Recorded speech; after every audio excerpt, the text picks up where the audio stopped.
keep your eyes on the woman in lane 5. That is Florence Griffith from the United States. She's wearing a full body suit. She's the fastest woman in the world ever. Hey, today we are talking about the iconic Flo-Jo, the fastest woman in the world, period. Tiffany Haddish is rumored to play her in an upcoming biopic, which I can't wait to see. But of course, we got to talk about her style. I couldn't wait to get into her style, doing bio first. So we're going to talk about her style first before we even go into her whole biography, okay? Because I am obsessed. So beyond her running prowess, Griffith-Joyner was known for her bold fashion choices. She appeared at the World Championships in 1987 in Rome wearing a hooded speed skating bodysuit. And in April 1988, she started wearing a running suit with the right leg of the suit extending to the ankle and the left leg of the suit cut off, a style she called the one-legger. The running suits also had bold colors such as lime green or purple with white bikini bottoms and embellished lightning bolts. Her nails also garnered attention for their length and designs. Her nails were 4 inches long with tiger stripes at the 1988 Olympics trial before switching to fuchsia. For the Olympic Games themselves, she had 6-inch nails painted red, white, blue, and gold. Although many sprinters avoided accessories which might slow them down, Flo-Jo kept her hair long and wore jewelry while competing. She designed many of her outfits herself and preferred looks which were not conventional. Flo-Jo had a dramatic increase in her speed in such a short amount of time that many suspected she was on steroids for years.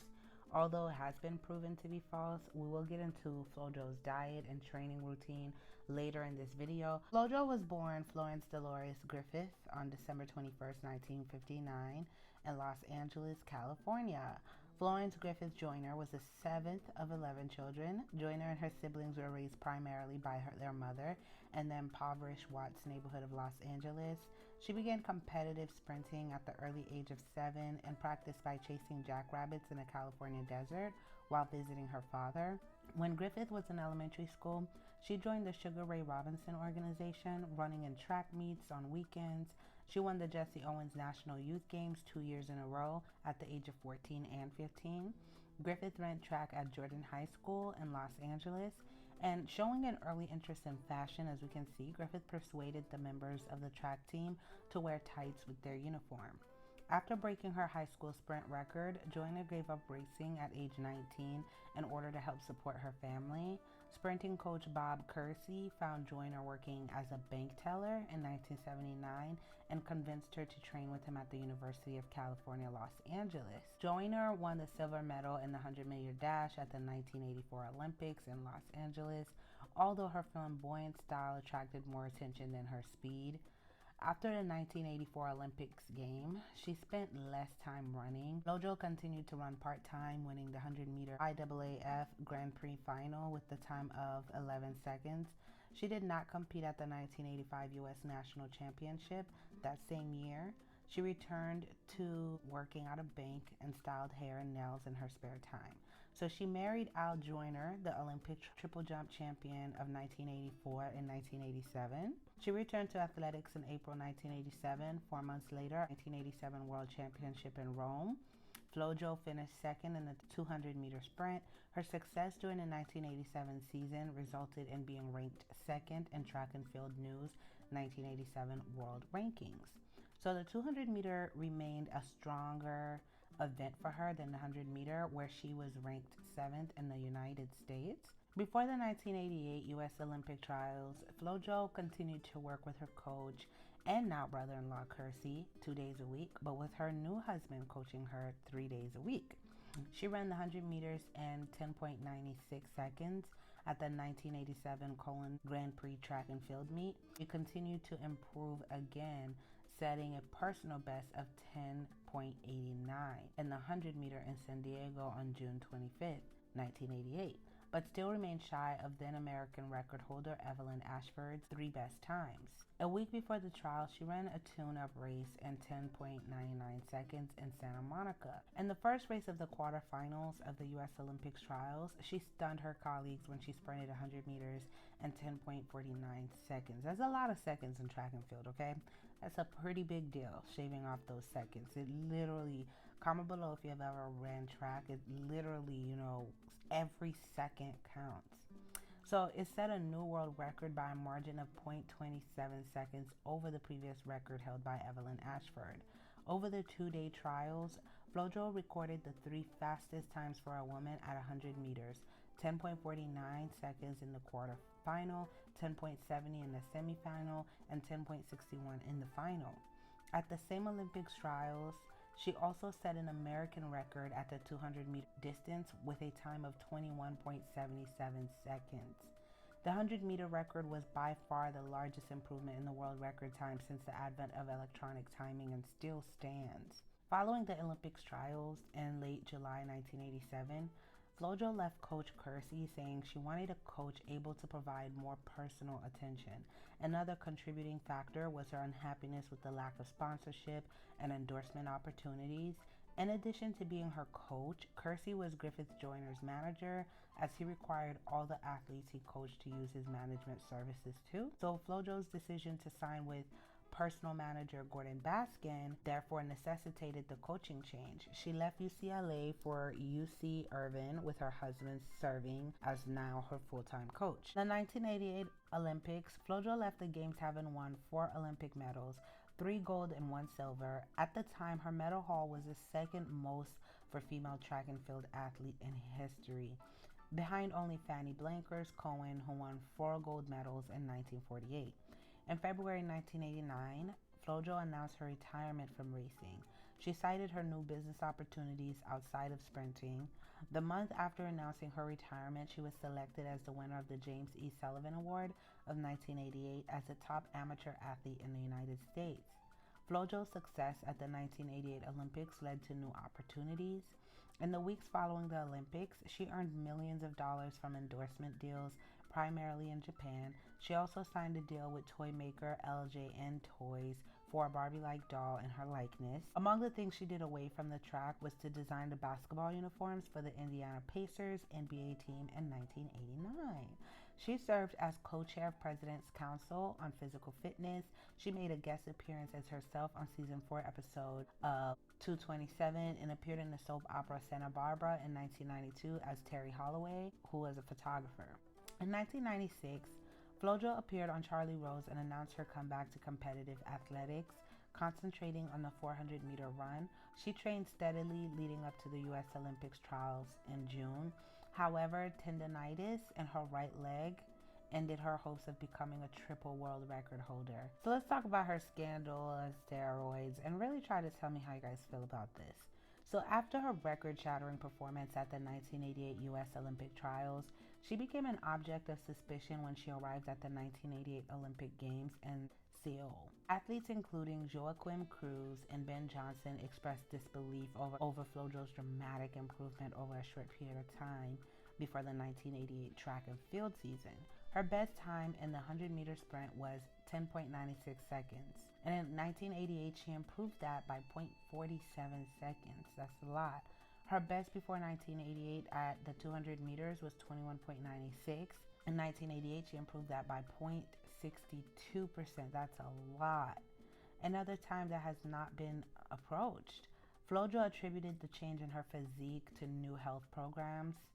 Al Joyner, her husband, replaced Bob Kersey as her coach, and he changed her training program to include more lower body strength training exercises such as squats and lunges. And a 1989 story for which he was paid for, Daryl Robinson, remember he was paid $25,000 for this interview, so he had to make it salacious in my opinion, was a former teammate of Flo-Jo, claimed that he sold her 10 milliliters of growth hormones for $2,000 in 1988. He said, Flo-Jo told him, if you want to make $1 million, you've got to invest some thousands. Robinson claimed to have received steroids from coach Bob Kersey and said he saw Carl Lewis inject himself with drugs he believed to be testosterone. So Robinson never provided any evidence for his allegations. He had no receipts, and he was shunned by the athletics community, leading to the premature end of his career. And after the 1988 Olympics, Flo-Jo retired from competitive track and field just before the introduction of mandatory random drug testing in 1989. She was repeatedly tested during competition and passed every test. After her death in 1998, Prince Alexander, chairman of International Olympic Committee's Medical Commission, claimed that Flo-Jo was singled out for extra rigorous drug testing during the 1988 Olympics Games following rumors of steroid use. Demerode told the New York Times that Manfred Donike, who was at that time considered to be the foremost expert on drugs in sports, failed to discover any banned substances during that testing. The World Anti-Doping Agency was created in the 1990s, removing control of drug testing from the IOC and Demerode. Demerode later stated, "We performed all possible and imaginable analysis on her. We never found anything. There should not be the slightest suspicion." So when the World Anti-Doping Agency was created in the 1990s, those people that said they tested her, like, the power was kind of taken from them, and that probably explains allegedly why she retired in 1989. So as far as her death, on September 21st, 1998, Flo-Jo died in her sleep at home in the Canyon Crest neighborhood of Mission Viejo, California, at the age of 38. The unexpected death was investigated by the Orange County Sheriff Coroner's Office, which announced on September 22nd that the cause of death was suffocation during a severe epileptic seizure. Flo-Jo was found to have had a cavernous hemangioma, a congenital vascular brain abnormality that made her subject to seizures. According to a family attorney, she had suffered a clonic seizure in 1990 and had been treated for seizures in 1993 and 1994. And according to the Sheriff Coroner's Office, the only substance in her system when she died were small amounts of two common over-the-counter drugs, paracetamol and the antihistamine Benadryl. But guys, here's a shady part of her death, unfortunately. Immediately upon her death, however, some sports writers and steroid experts began suggesting that the demise of an apparently healthy 38-year-old former athlete could be due to the strain that chronic steroid use imposes on the body, especially the heart. The inside story of the coroner's investigation into Flo-Jo's death is not likely to settle the argument for either side. Let's talk about the HGH, the steroid, okay? So HGH is a growth hormone steroid. Just how many Olympic medal athletes juiced up on HGH have won over the past 30 years? We will never really know. It was added to the International Olympic Committee's banned list in 1989, but until now, with no valid scientific test to detect its use, HGH, which stimulates the growth of muscles and bones, is believed to be one of the most abused performance-enhancing drugs in sports. It is not for nothing that it is known by athletes as the drug of champions. So Robert Kerr, an American doctor specializing in sports injuries, claimed in a book he wrote in 1982 to have prescribed steroids and HGH to more than 40,000 athletes. Ben Johnson admitted using the substance during the build-up to the 1988 Seoul Olympics, where he set a world record for the 100 meters only to test positive for an anabolic steroid. It is the substance that left a shadow over the death of Flo-Jo at only 38. They said Flo-Jo died of apparent heart seizure in her sleep.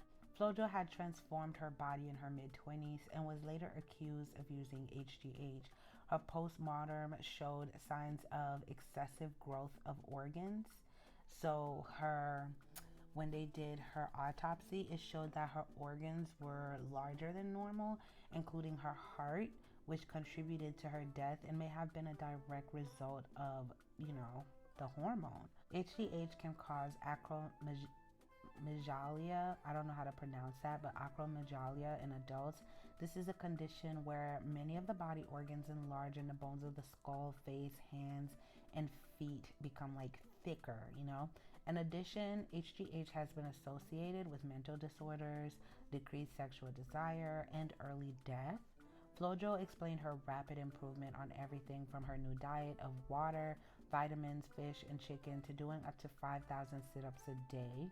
Her husband has always denied it was the results of, HGH or any steroids, while Flo-Jo's supporters claim that the autopsy cleared her of long-standing but never proven allegations that she used performance-enhancing drugs. The autopsy records show only that she didn't die from the use of such drugs. The coroner's office was never able to test Joyner's body for drugs, steroids, or growth hormones after her death. The coroner's spokesman denied that the autopsy proved that Flo-Jo had never used such, substances or banned substances. It was our job to determine the cause of death, and that's what we did, said Sheriff Coroner spokesman Lieutenant Hector Rivera. Chief Deputy Coroner Jacques Berndt requested that Flo-Jo's body specifically be tested for steroids, but was informed that there was not enough urine in her bladder and that the test could not accurately be performed on other biological samples. I don't know why they wanted to know so bad. The question of whether Flo-Jo used performance-enhancing substances could never be answered definitely during her lifetime, and not even in her death. Rumors dogged her, especially after she made vast improvements to her performance in between 1984 Los Angeles Olympics and the 1988 Seoul Games. But I want you guys to comment below what you think. Do you think it was a result of that, or did she just really work hard and improve that fast, especially if you're a track star yourself? Like, tell me, if you run the 100-meter dash before, how vastly did you improve over the years by seconds? How quick did that happen for you? And how likely do you think it would be possible to outdo yourself eventually by 64 seconds? But on a brighter note, as far as her legacy, U.S. Track and Field inducted her into the Hall of Fame in 1995, and in 2000, the 102nd Street School in Los Angeles was renamed Florence Griffith-Joyner Elementary School. Griffith-Joyner had attended the school as a child. The city of Mission Viejo dedicated a park at the entrance to her neighborhood in her honor. Griffith-Joyner was also an artist and painter. Her work has been on display as the art of the Olympians. In Time Magazine's 2020 list of the most influential women of the past century, she was named Women of the Year for 1988. And she is still known as a fashion icon, especially in the Black community. Unapologetically herself, she showed you that you can be yourself. You can still be feminine and, be in sports, be in athletics, be strong. And she had a picture while she was alive of not just a wholesome woman, but that of a successful, determined, and vigilant woman, that had it all essentially. She had the husband, she had the kids, she had the career. She literally did it all. And she will always be an icon despite whether she uses or not. I know how this debate has gone on for years and probably will continue to go on for years, especially in the athletics community, especially if you aspire to be an Olympian in the track and field. It will always be a discussion. But I want you guys to comment below, what are your thoughts unbiasedly?